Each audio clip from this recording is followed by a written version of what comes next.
Hello, friends. Sony just had the State of Play. The first video we ever made on this channel was getting excited for the State of Play, so I figured I should probably react to it, and it was about how we expected. The whole thing that I wanted to go into with this was to not have any expectations, because I really didn't. I mean, what do I need? What do I want? I didn't really care what happened. I was just along for the ride.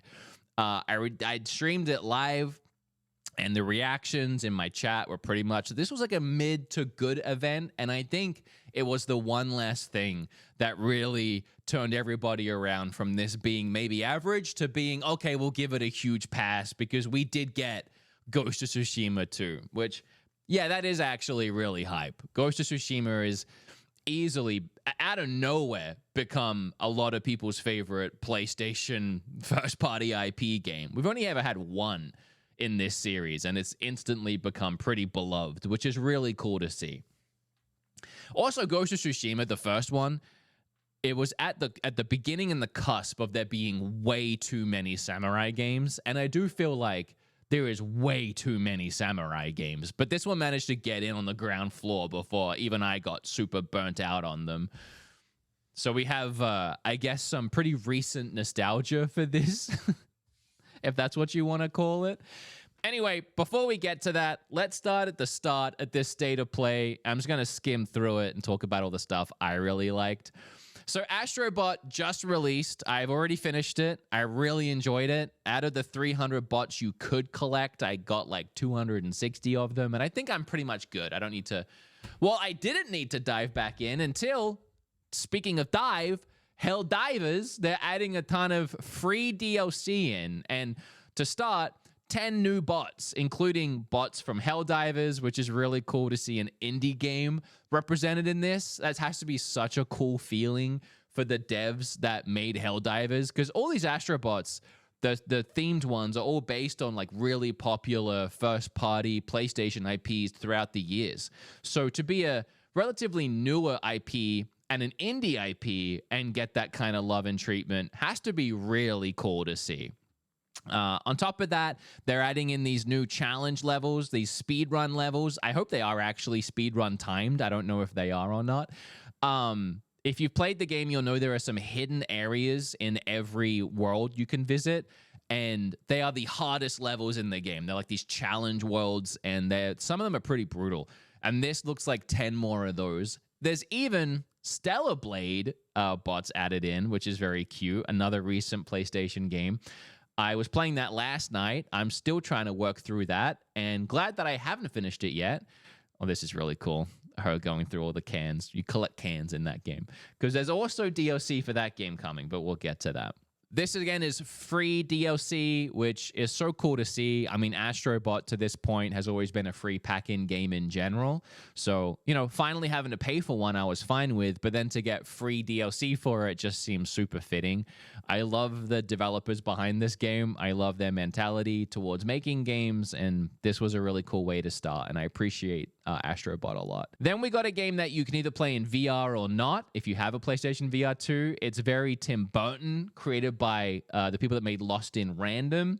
Would probably be pretty terrifying in VR. I imagine it would play like Moss, where you see this 3D platformer type game like you see it, like you're in it, but you see it. Does that make sense? You're in it, but you see it. It's not first person. And actually, that I'd probably be interested in playing it in VR. I mean, it gives me a reason to use my PlayStation VR 2. But yeah, very creepy, very eerie, very demure, very mindful. Skipping ahead, we had a game that looks like a mix of Control and Death Stranding. I like the vibes. The combat does look a little clunky. I'm not totally sold on this one, but I always appreciate seeing gameplay and appreciate seeing new and unique games. It's also giving me like Remnant from the Ashes type style of visuals. It's called Hell Is Us. Then, this actually will be terrifying, and I'll probably be too much of a baby to play it, but Metro in VR, The main reason I'm interested in this is just visually, it looks really good. To this day, I still haven't seen a game look as good in VR as Half-Life Alyx, and this honestly looks a lot like Half-Life Alyx visually. And that's intriguing to me. I always try and stress this. When you look at a flat monitor gameplay of VR games, they're never as good looking as what they actually look like in the headset. So if that game already looks good just on my monitor, probably would look pretty sick in VR. I have no idea what was happening with this game. I couldn't even tell you what kind of game it is. At first, I thought it looked like a Witcher type game, and then it became more of like a arena fighter. It's called Archage. Don't know. Then, amidst the lawsuit, amidst getting sued, in the middle of Nintendo and the Pokemon Company coming down hard on you, Palworld are out here with, hey, don't forget, we have this really cool game that you can now play on PlayStation available today. Don't worry about any other controversies or possible lawsuits going on right now. I also like that this trailer, of all the things for them to show right now, is a cinematic trailer of just, it honestly looks almost nothing like they're trying really hard to make it not look like Pokemon, I think. It's only cinematic.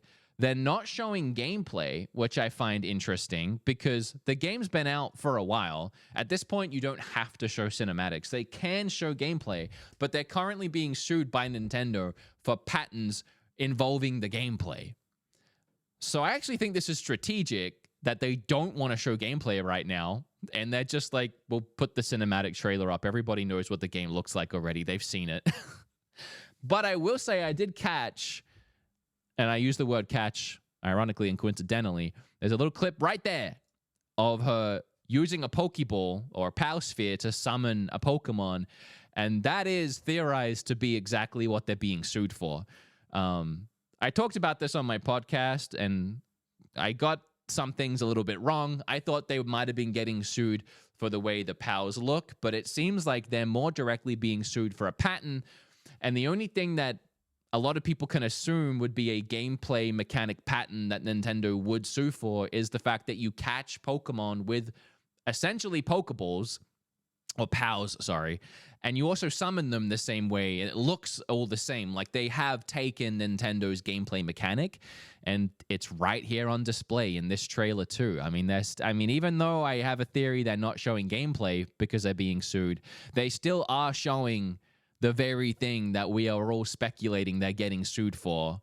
So that is interesting. Just a little thought piece there for you. I don't really care one way or another about it coming to PlayStation. I have it on PC.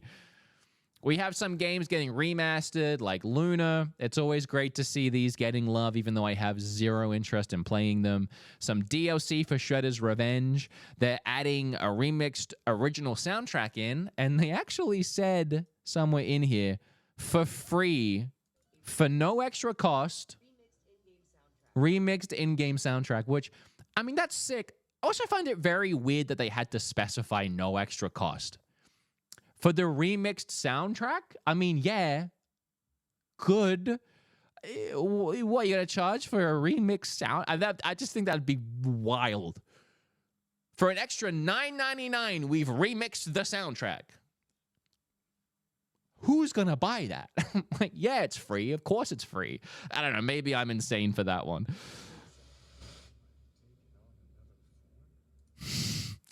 They've put Keanu Reeves into the Sonic Shadows Generations, which honestly is just cool. I mean, that is actually pretty sick. I didn't expect that. You know, they're bringing Shadow to Sonic Generations. I assume they would use the Shadow voice actor. I wonder if that means Keanu Reeves is voicing this whole character for this game, or if it's only this one part. Because this part of the game is inspired by the movie trailer. So it could just be this one part, and maybe he's voiced regularly for the rest of the game. But this screenshot right here looks awesome with the reflections in the ground. That coffee sign is very clearly the Starbucks ripoff. This whole area looks really cool. When he starts moving and visits some other areas here, no, this still looks good. Still looks good. Still, it's getting a little worse. Now I don't know. Now it looks kind of rough. Now it doesn't look as good. I don't know. I mean, I think this is an older game, kind of getting like redone and like touched up, so that's okay. This to me was probably the worst showing of anything in this event, just because it just didn't hit the mark for me. I was reacting to it live, and if you saw that, you probably know where I'm coming from, but the dialogue from all the characters was so generic and basic that it was truly giving cringe to me. Like, for a game that's set in Dragon Age, or like with these mythical characters, I guess I'm spoiled by games like Baldur's Gate, where I'm seeing a similar aesthetic in characters and such good writing and voice acting. And then here we have these absolutely bland, generic lines and delivery. We need to lure her out to have any chance. We need to lure her out to have any chance. I don't know. It just doesn't hit. It's just so like, there's no emotion.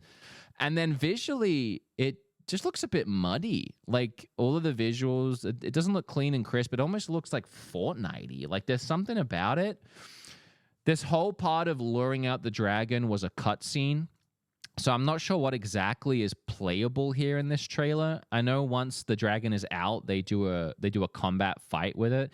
Now, I've been interested in playing this new Dragon Age. I played Inquisition back in the day, and in general with BioWare, I loved Mass Effect. And I know it's not really the same teams behind it anymore, but this combat looks so MMO to me and clunky, and especially after just finishing Wukong and diving back into Stellar Blade last night, I'm just seeing a really slow and clunky, restricted gameplay. And maybe I'm wrong. Just something about it just isn't working for me. And then the dragon also just looks very... Someone said it looked like a moldy sponge in my chat. It's just not very defined. The animations are a bit clunk in the movement. I don't know what it is. Something about it don't look right to me. These cutscenes honestly look like someone typed into ChatGPT, "Can you AI animate me a game with dragons?" I feel like out of everything in this event, this is the only thing I'm going hard on. Just said hard on. Whatever. Alan Wake 2, more DLC. I love Alan Wake. Everything Alan Wake. I have not had time to play the recent Alan Wake DLC, but the base game was so concise and like the first Alan Wake left so many questions and needed follow-up DLC to help explain the story and flesh it out more. I felt like this Alan Wake was perfect from start to finish, and then they did some DLC with side characters, which I thought was another perfect idea. Don't mess with the main story too much and just give us a little bit extra with characters. So I wasn't expecting to get like full post epilogue DLC, but that looks like what we're getting. We're going back to the lake house, which for original Alan Wake fans is really exciting. But it also looks like the lake house has been intertwined with the Bureau of Control, whatever, which makes sense because in the game, in Alan Wake 2, they do say that people from the Bureau were sent to the lake house because it had like weird readings and anomalies or whatever. So something clearly has happened there. I think they also said that everybody there died. So I guess we're going there, hopefully as Alan this time, to see what the heck happened there. Or Alan and the new character whose name escapes me right now. I apologize. But I really enjoyed playing as her. I didn't know if I would, because I waited a long time to get an Alan Wake sequel and then found out I had to spend half the game as not Alan. But I ended up really loving what they did with the story and appreciating seeing the world of Alan Wake through a newcomer's eyes. I thought it was very clever storytelling. Then Hitman in VR. This, to me, looked visually not as nice as the Metro game. It looked like just an early... like one of those just like... little tiny sandbox VR games, like a test VR game. just looked a bit clunky. Like, what happened with his hands here? Like, do you see how the way they snap and they glitch? Like, I don't know. Something about this game visually looks a little like early VR playtest, mess around, just kind of have a little bit of fun with it. And I feel like I've moved past that as a VR fan, and I kind of want to get like full experiences like Half-Life Alyx and what Metro might be. In saying that, I don't have enough information on this game, and maybe it is a full Hitman game, and I'm speaking out of turn. But it's very often not fun to mess around in a VR sandbox and just see what you can play with. So I might end up eating my words when I eventually play this and have a ton of fun with it. Soul Reaver 1 and 2 remastered. Never played the originals, but people in chat were hyped for this, and I might actually give it a shot if they have a physical. I doubt I want to invest money in a digital only, just in case I don't like it.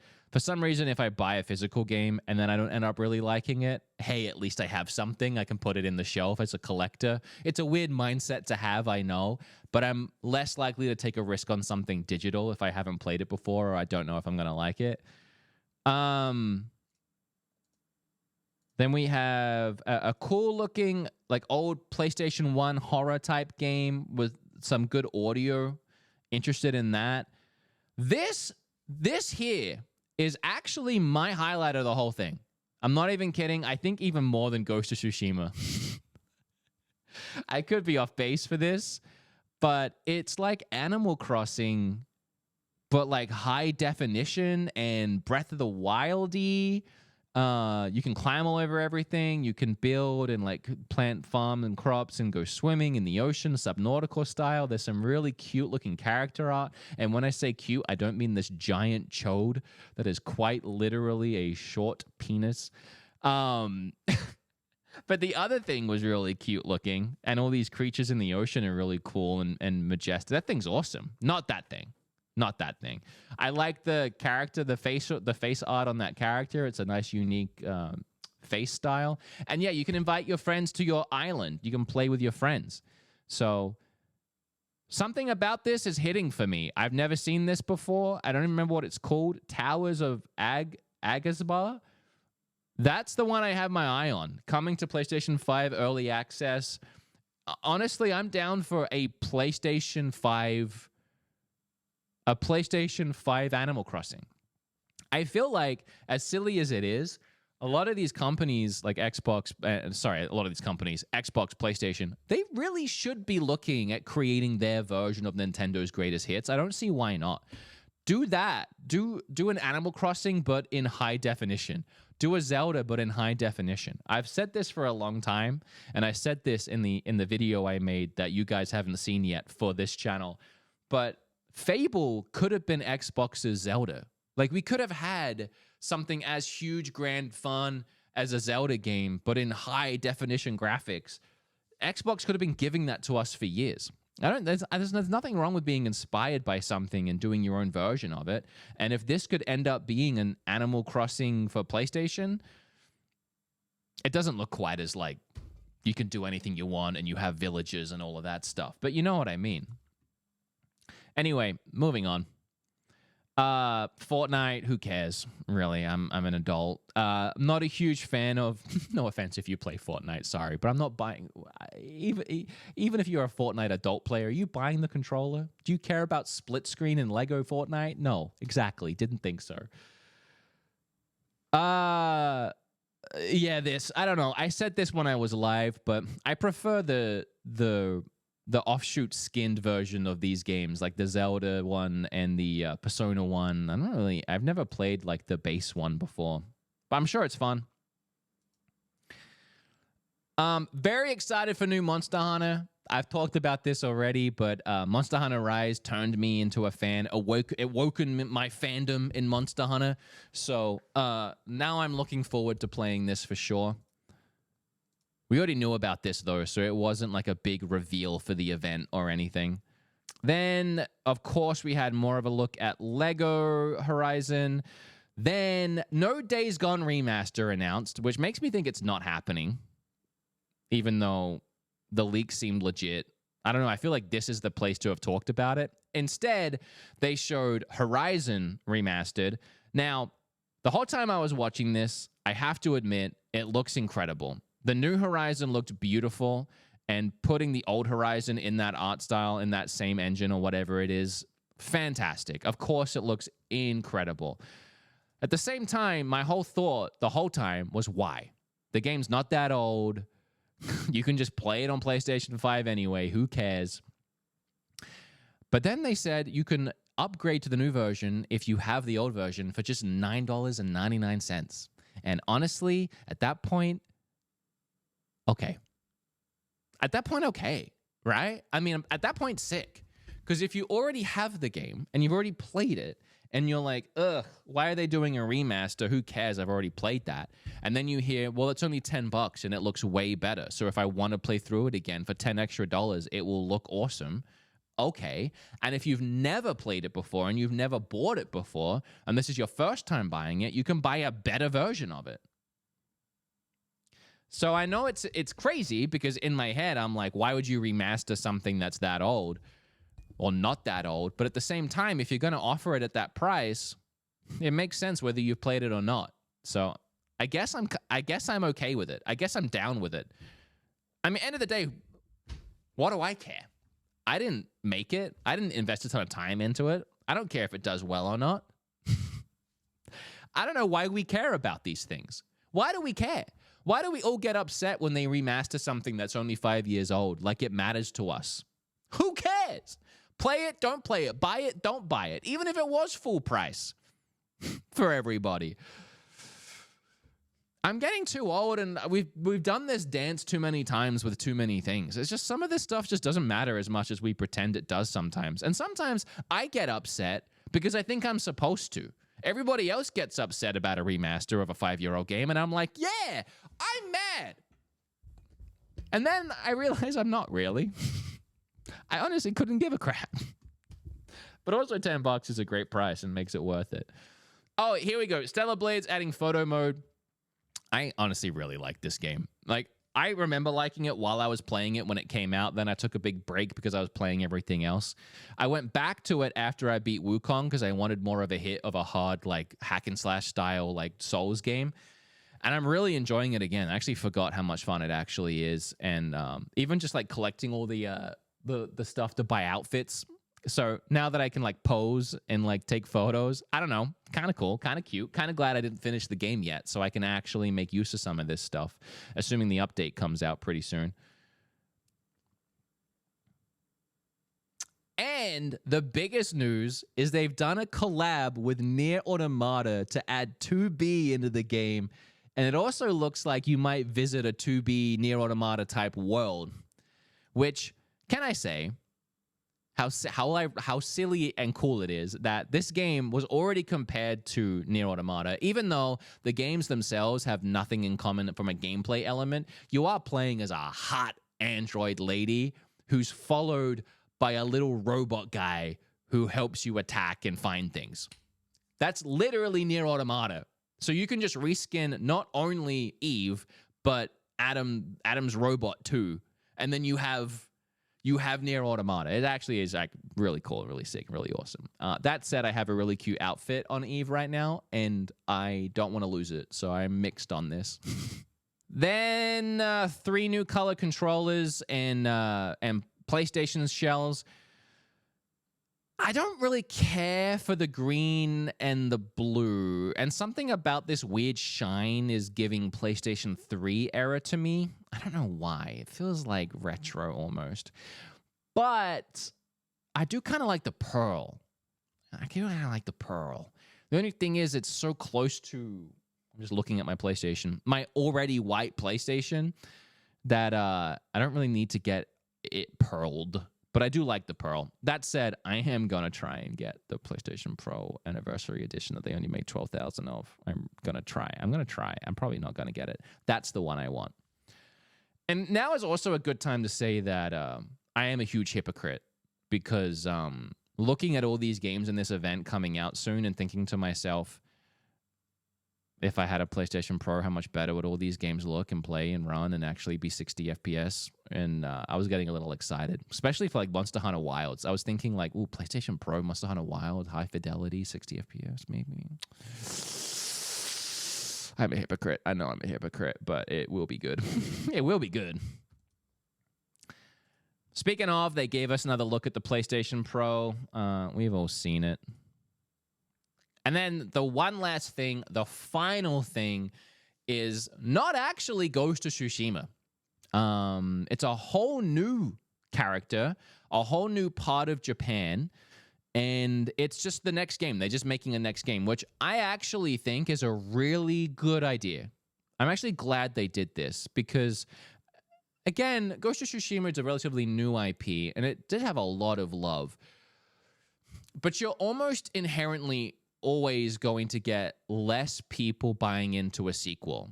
People like me who didn't finish the first one, or play the first one maybe even, so they don't want to jump into the second one first. They want to play the first one, but then they never do, and they put it off, and they just never get to the second one. So many other things that go into it. It's so hard to get more people playing a sequel game than an original game. I mean, look at Final Fantasy Remake to Rebirth, which had a huge drop-off of players.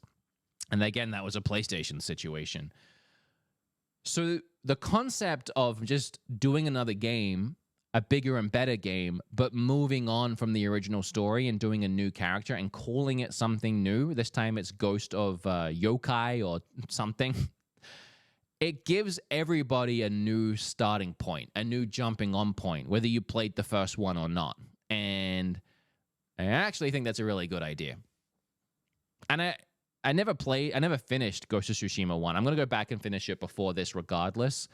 But I also didn't really care too much about playing more as that character specifically. And I'm okay with playing a new one. Now, I don't want to get too conspiracy theory because I haven't been online yet, but I do wonder if this is going to get flack from that community of people that love to give any game with a female protagonist flack, especially a sequel game that originally had a male protagonist. Personally, I think it's awesome, and I think she looks badass, and I'm really excited. I'm just hoping that this... mostly the reason why I'm hoping that people don't get all pissy about this is that is just one rhetoric online that I am so sick of talking about. So sick of it bogging down the conversation of every game that revolves around a female character.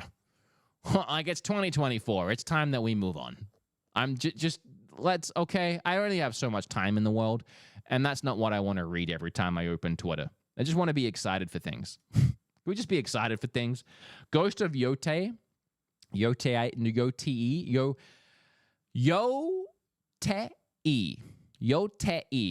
If I was reading this how I've learned Japanese, I think it would be Yotei, which would be Yotei.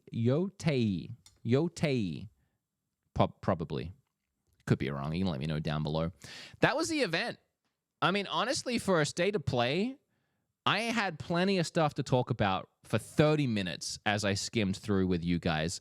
Plenty of stuff, which I think is a large improvement over recent state of plays. There's definitely some standouts in here. Some things like Hell Is Us might actually surprise us when they release. Like, we might not be thinking about it right now, and then we might play it and be like, oh, this was actually kind of a little hidden gem in that event, huh? Getting free DLC for games like Astrobot, a huge upgrade to Horizon for 10 extra bucks, a couple of cool-looking VR games, which is nice to see support for that, considering. Ghost of Tsushima sequel. What else did we get here? I think it pans over. The Stellar Blade extra content and crossover. This new Towers game, which I actually like the look of. There was a decent amount in here. I would actually say this was good. I would say this is good. I think the only thing that my analytical brain might go ahead and put this into anything other than good is just that we are well into the PlayStation 5 era. You know, it released 3 or 4 years ago. We should technically have a couple years left, if not 3 or 4 years left at most. We're midway in, and this is the time where it should be banger after banger after banger. For Nintendo, 4 years in, I mean, we were getting so many games. I can't remember them all. I know Animal Crossing was one, but it was hit after hit. It was like in the Switch's stride. I mean, even for like PlayStation 4 and other consoles of previous generations, this has been like the year. This has been the time. This has been the best time for those consoles. And to get a state of play that, I mean, we're kind of considering saved, I guess, by a Ghost of Tsushima sequel. After a year of not really getting much in general and being told not to expect anything by Sony themselves, I would say that would bump it down into the mid. I would definitely be hoping to see more things out of PlayStation, a company who is very much on top of their game right now as far as sales and what they've done as far as moving consoles. I would expect to have seen a lot more at this point. But in saying that, considering everything we have had recently and comparing it to something like Xbox and what they give us, this was pretty awesome. I hope all that makes sense. I really like that I can talk about it here. I'll say here at the tail end, again, the reason why I'm doing this channel is because this isn't really a beat-em-ups video at this point. You know, it's moved so far into Nintendo, but also this event in itself, it just wasn't exciting enough for me to like clickbait or like really get like excited and into. And I feel like the comments on a beat 'em ups video would be like, "Wood didn't look that into it," or this event was boring. And it's like, is that what I want to push out on the main? But here I can get analytical. I don't have to worry about the video being too long. I can just give my honest opinions. I can just react because that's the whole point of this channel. And I can just, you guys can see my opinion on it and I can just gush about it, you know? This is why I started this channel. And I like it. All right. I promised you guys a goof and a gaff of the day. I don't know if anyone posted anything new to the art section. No one posted anything new to the art section of my Beat 'em Ups Discord yet. So I don't really have like a current goof and a gaff. I could scroll further back. But again, remember that this channel could easily be curated by you guys. The comments that you leave, the video suggestions that you have, I will turn them into content. I will turn them into videos and reactions, and we can share community posts and memes and all kinds of stuff at the end of the video. I'm just scrolling up my art tab. I don't really have anything for this video, which is fine. I don't want to drag it out too long, me trying to find something. I'm also quite tired. Yeah. I guess no goof and gaff today, but maybe next time. Hey, if you like this video, like, comment, and subscribe. Tell your friends that I'm making videos here. But more than any of that, even though I already said it, hair flip on that subscribe button.